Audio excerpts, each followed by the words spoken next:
need our services. But what happens is those ESG reports give us the insight to say, okay, they want to achieve this, and this. So what we do is Right. we say, all right, we already know that what we're doing in this area, that area, this area over here, but also the people who know that we are the point of contact for that are telling us about Yes. what they're doing and what they're working on. So then we go back to these bigger companies and say, look, I see that you're trying to be involved in X, Y, and Z projects over the next 10 years, and you seek to achieve this goal before 2030. You're way off. You're very far from it. You're not going to reach it unless you allow us to help you and bring projects that are already catering to what you need to do. Respect. Lining them up. Yes, sir. Yes, sir. We are both the pitchers and the batters in this aspect here. Come on, God. Yeah, I don't know. I'm All right. excited about this, man, because that is okay. And me and my daughter has been doing the ESG for a minute as far as in the hip aspect of it.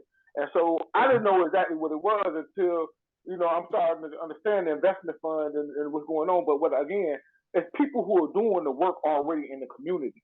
You know what I'm saying? Like we are saying, the reentry program that the young lady got going on. You know what I'm saying? And I'm saying with that, like, a lot of people just need to connect the dots, team up with her because they don't know what's actually going on. But if she actually reporting the data, so now it's about us being accountable because I don't want the TikTokers to come in our community, do their song and dance, but don't leave any what we call ROI, return on impact. You know Mm-hmm. what I'm saying? What's the impact in our community that we got going on there? And the only way I know that is the people who are actually doing the work that keep them doing what they're doing, which is the work. But report the data so we could make it a financial instrument in a sense. If that No makes sense. problem. Yeah, Man, no thank y'all, man. problem. No, no, no. This also, by the way, this Amazing. last before because we do have I know some of my team and I, we have to jump on the call at 1:30, but I wanted to let you guys know that there is green financing that exists in the world, that people have dedicated entire investment funds specifically for investing in green projects that bring profitability. And one of the things that was always missing from a lot of the things that people did was the ability to measure and quantify what actions they did for the environment. That's why a lot of our people and a lot of other people around the world are getting taken advantage of for the work that they're already doing, because somebody else Yes. comes in and says, hey, let me get authority over that land real quick. And then they pop out and they go get it measured. And now they're profiting off of what you did. So that's why we've formed this group, to make sure that that never happens again. So that way we never have that issue going forward, because it's built by us, started by us, and put forward by us. Thank you, Apollo. Well, if I know you guys No have to problem. go, many of us Yeah, been holding yeah. on for the No, I last know. hour and a half. Thank y'all. If we can try I to will. in that group maybe set another For a second. call. Go ahead, Ibrahim. Yep. Yeah, I didn't get a chance to introduce myself, but I work together with Jessica. I'm CEO of Mobile Enterprise. I'm a builder by trade. I do some a lot of international stuff, and I'm just trying to figure out where are with the hempcrete and the hemp installation, and hemp building products. A lot of these countries they have plenty of hemp, but they don't have building products and stuff like that. So I'm trying to figure out like is with that with solar and everything else, where are you all with having a product that's marketable like at this point? Because a lot of people I know are looking to get some installed in their country. They don't have much of it in their country, but on South America especially, and they're looking for someone to provide a premium product in those aspects. That Ibrahim, that question was to me, right, Coach? Yes. Was it? Yeah, yep. And I didn't hear it clear because it was breaking in and out. But I'm thinking you saying where are the check this out, real talk. This ship is new, and a lot of people don't understand how new it is. That most of the infrastructure in the United States is not even built yet. You know what I'm saying? And the ones that are actually working, that are moving, are private companies. You got Greg, you got Paul up in Kentucky who's doing the hemp press. You got more of them. They got a Colorado collective out in Colorado where you got a lot of things jumping off in Florida and a couple other places, right?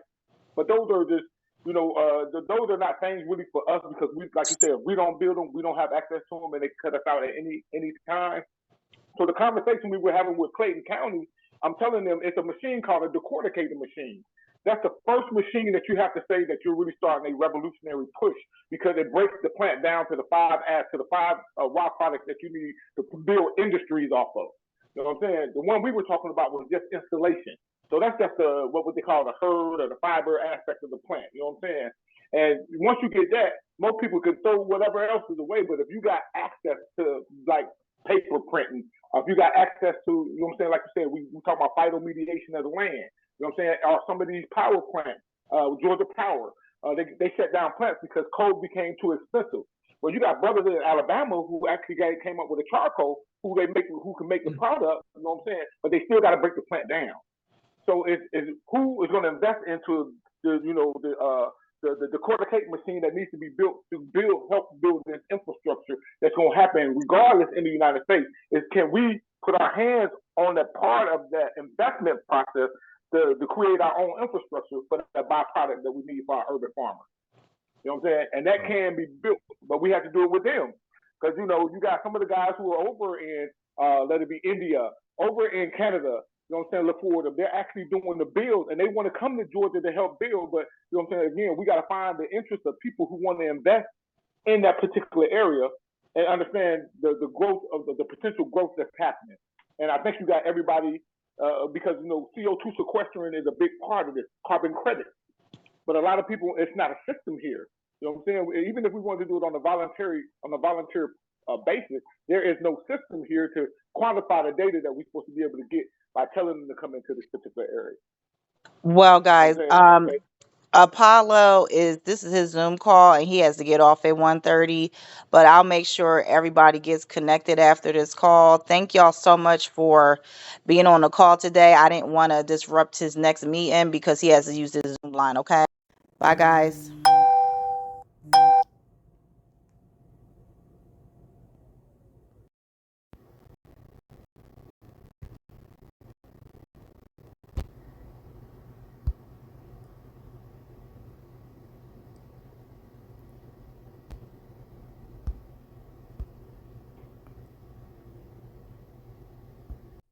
Simmons. Thank you Excellent. guys collectively so much Yes. for Excellent. this information.